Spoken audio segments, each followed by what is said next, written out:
Decluttering is not just about throwing away stuff. It's actually about reflecting on the different areas of our lives, honing in on what's important, and letting go of what doesn't serve us anymore. It can be a transformative process that can change our lives. I know it did for me. Of course, there are many ways of doing this, but over the years, I feel like I found a reliable system that works. And since the new year is coming up, I thought this was a perfect opportunity to do a life declutter with you, dedicating just 10 minutes a day for the next 30 days. So whether you are a minimalist or not, whether you want to completely change your life or just feel like you could benefit from a refresh, I hope that I can inspire you to take action. At the end of the 30 days, you might also agree that decluttering can be life-changing.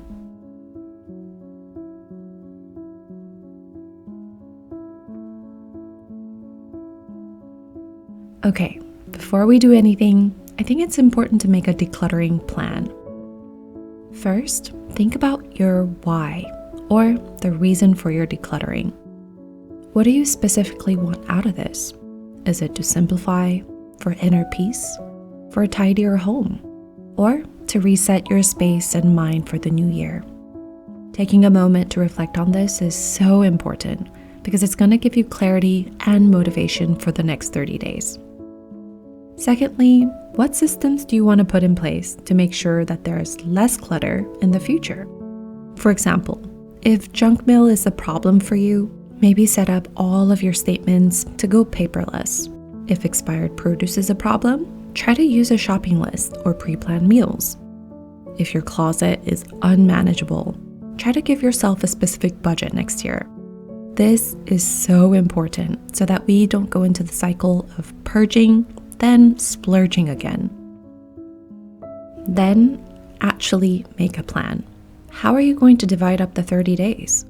It's helpful to think about what part of your house or what area of your life clutter tends to build up the most. Like I said, I'm dedicating just 10 minutes a day, each day, to a specific area of my house, and then dedicating the last week to sort out my mental clutter. If you can't think of a specific decluttering plan, you can use mine for reference. Another thing, which I think is just as important, is to put on good music, podcasts, or audiobook to listen to. You guys know how much I love Audible, so I'm so excited to share that they are the sponsor of this video.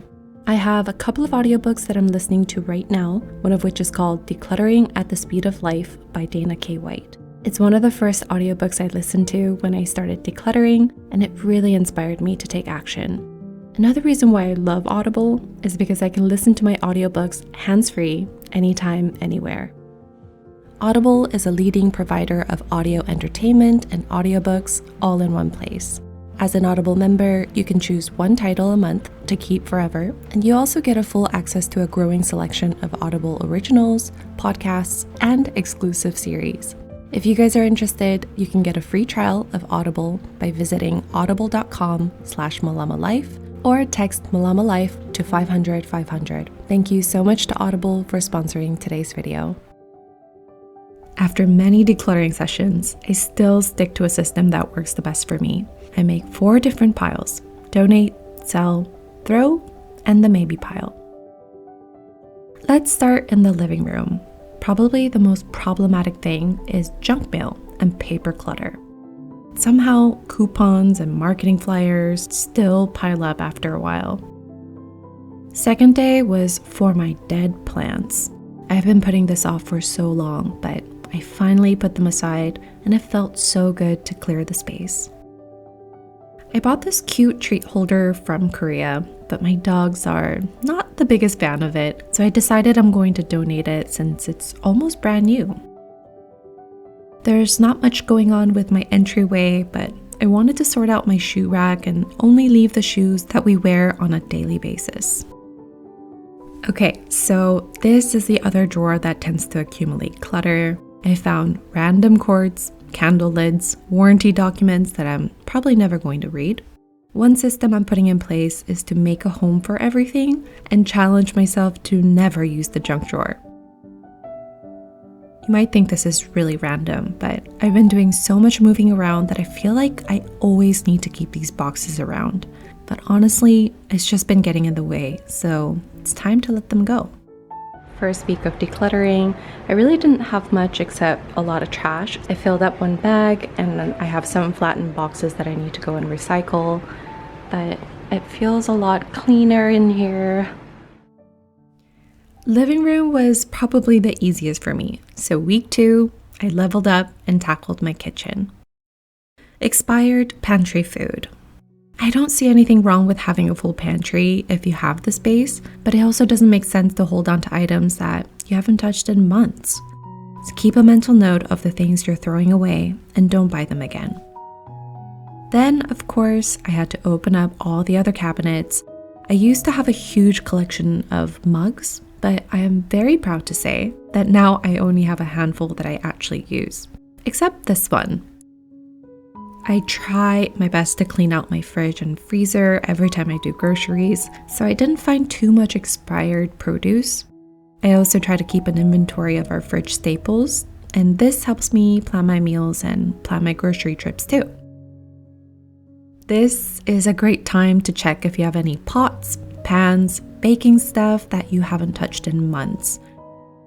Last day in the kitchen, I try to look for any cleaning supplies that I wasn't using and toss them to clear the space under the sink. I have so many of these reusable bags that I get, and I save them, but honestly, some of them are not so good quality and they fall apart. Moving into the second week, I'm decluttering my bedroom and my bathroom. For the closet, I highly recommend taking everything out and putting back the pieces that you wear the most first. A couple of months ago, I told you guys I set aside clothes that I wanted to declutter. I never felt like I needed to wear them, so it's time to let them go. I'm probably going to wash them and eventually list them on my Poshmark. As for my makeup, my collection has been simplified over the years, so it was really easy to go through my bag, look at the expiration date, see if you've used it recently, see if you have a duplicate, and ask yourself if you even like it. Same rules apply to toiletries. There were bottles that were 98% used up laying around the bathroom, so got rid of them. I held on to this bag because it was a birthday gift, but now it's really falling apart. I just said my thank yous for all the amazing travels and parted ways. Day 19.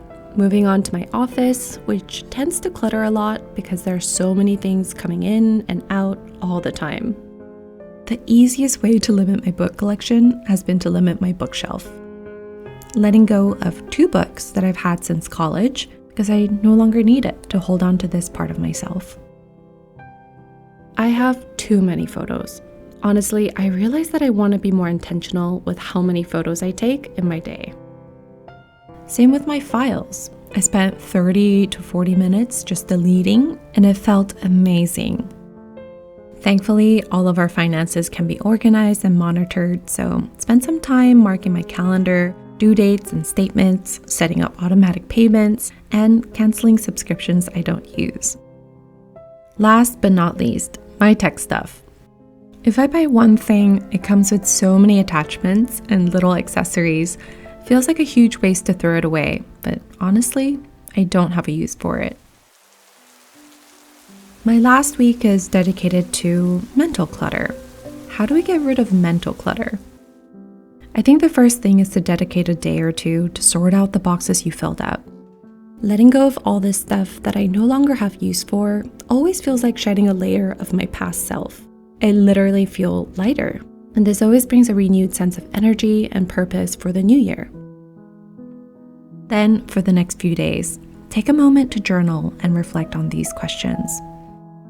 What thoughts or emotions do I hold on to that are no longer serving me? What narrative about my life do I hold on to that I need to let go of? What specific area of my life do I need to declutter the most? How can I be more intentional about what or who I bring into my life?